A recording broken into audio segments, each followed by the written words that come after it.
Mas a história é a seguinte, Madalena, um concurso público para agente da Guarda Municipal de Matão deve ser alvo de denúncia no Ministério Público ainda essa semana por suspeita de irregularidade na convocação dos aprovados. Candidatos que não atingiram a média de corte ou a nota de corte, que seria 50% da prova objetiva, estariam sendo chamados para a segunda etapa, o teste físico, contrariando regras do edital do concurso. O que provoca mais suspeita ainda é uma retificação no edital, essa retificação feita após a divulgação das notas da prova escrita. O Guilherme, que é bacharel em Direito, ele foi reprovado no teste de aptidão física, mas ele está protocolando denúncia no Ministério Público por entender que tem muita gente sendo prejudicada. Agora, esses concursos, né, têm causado muita confusão, né? Nós vimos aqui, por exemplo, o concurso da Fungotas. Essas licitações deviam ter uma apuração mais efetiva. Saber, aí você vai ver a empresa funciona no fundo de um quintal, sem estrutura nenhuma, né? Certamente. Então, é isso. Agora, esses editais tinham que ser muito mais rigorosos do que nós estamos vendo acontecer. Eu me lembro aqui em Araraquara, que nós fomos ver uma empresa de Monte Alto que fazia reforma aqui da Rua 5 em Araraquara. Chegamos lá, a empresa funcionava no fundo, era uma edícula, onde morava a família da pessoa que era o dono da empresa. Na frente tinha um canil, tinha vários cachorros vira-lata, tudo, sabe, amarrado, mal amarrado. Aqui é empresa.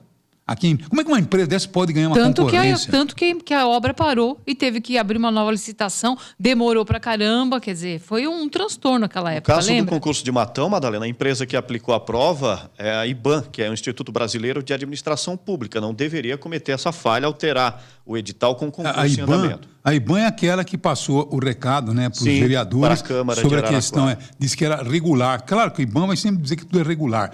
Deixa eu conversar com o cidadão. O Guilherme, ele que prestou a prova. O que você vai denunciar ao Ministério Público? Me conta, por favor.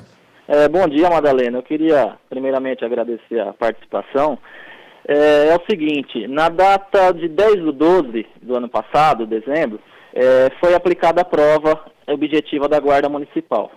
Logo em seguida, dia 5 de janeiro, já em 2018, foi divulgado o resultado das provas objetivas com todas as notas.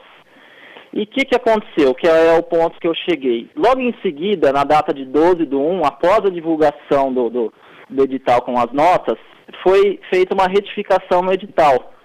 Porque o edital inicial constava o seguinte, que todos os candidatos que obtiverem 50% da prova de acertos teriam direito a passar para a próxima fase. Então, o que acontece? A prova constava 40 questões, 50%, 20 pontos. Então, só quem atingisse 20 pontos passaria para a próxima fase. O que aconteceu? Foi feita uma prova complexa, muitos dos candidatos provavelmente não foram preparados, e deu um número baixo de pessoas para passar para a segunda fase. Passaram com direito, seguindo o edital, 62 homens concorrendo a 10 vagas e apenas 3 mulheres concorrendo a 2 vagas. Aí o que aconteceu? Eles retificaram esse edital, cancelando essa parte do edital que não havia mais a necessidade do candidato atingir 50% da prova. Depois da prova feita? Depois da prova feita. Depois da divulgação das notas, inclusive. Depois da divulgação das notas. O cara dirige conforme for, porque talvez no meio dessas pessoas não estava aquele que interessava. Isso, é o que gerou a suspeita. Eu estou vendo aí que o Ministério Público, se isso que tiver comprovado, não tem como não glosar, quer dizer, não tem como suspender, né, essa prova. Bom, tá explicado, quer dizer, mudaram a regra do jogo com o jogo terminado.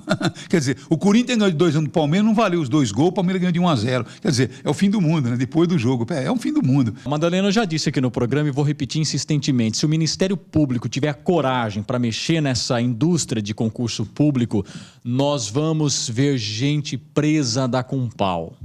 Vamos ver gente presa. Não tem mais uma lava-jato que se abre. É uma grande lava-jato. Eu não posso dizer que eu não tenho como provar. Mas eu sei aqui na nossa região, candidatos em concursos públicos que receberam gabarito antes da aplicação. O esquema funciona o seguinte, assina aqui o gabarito.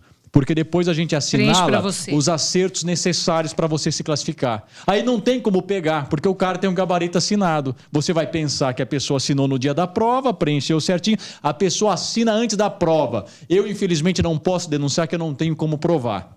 Mas eu sei de gente trabalhando em prefeituras da região através desse esquema. Fora isso, então, quem quiser que investigue, quem quiser que isso vai fora, atrás. isso fora toda... E é comum. Isso é uma covardia, O Instituto ganha a licitação, esses institutos de fundo de quintal, chega para o prefeito e fala, o senhor pode passar a lista dos candidatos que o senhor quer que a gente aprove? Então, prefeitos desonestos, institutos desonestos, candidatos desonestos. É uma lava-jato inteira que tem que acontecer. Mas é verdade, Luiz, a gente já está cansado. Agora, o Eu Ministério me lembro Público pega de fácil denunciar isso aqui, O Ministério Madá. Público- Quer dizer, o Ministério Público pega onde tem denúncia, convoca os candidatos e repete a prova. Na hora. Gabarito no dia da prova, não tem que ir para o Instituto Luiz. corrigir. Tinha que o Ministério Público falar, o gabarito deixa que eu corrijo. Pega o gabarito na hora da prova, que você vai ver quem é quem. Há uma década que a gente já denuncia essa indústria podre dos concursos. A gente já cansou de falar disso aqui no programa, Madalena, porque desde dos institutos aí, mequetrefes, que acabam ganhando a licitação, sem condições nenhuma, que me desculpe que essa Inás do Pará, não sei como que raios foi cair aqui em Araraquara, uma série de irregularidades na aplicação da prova, no concurso de uma maneira geral, acaba ganhando, acaba aplicando provas, quer dizer, não tem credibilidade alguma. Quer dizer, fora que isso também, além de ser meio de vida para para as empresas, a própria questão do pagamento das inscrições, muitas vezes concursos com uma vaga só para você formar aí o cadastro reserva, quer dizer, é irregularidade para todo lado. Eu acho que tem má fé de tudo quanto é lado. Você tem razão, Luiz. Eu vou dizer uma coisa a você. Isso aqui está contaminado. O Brasil é vítima de uma doença gravíssima.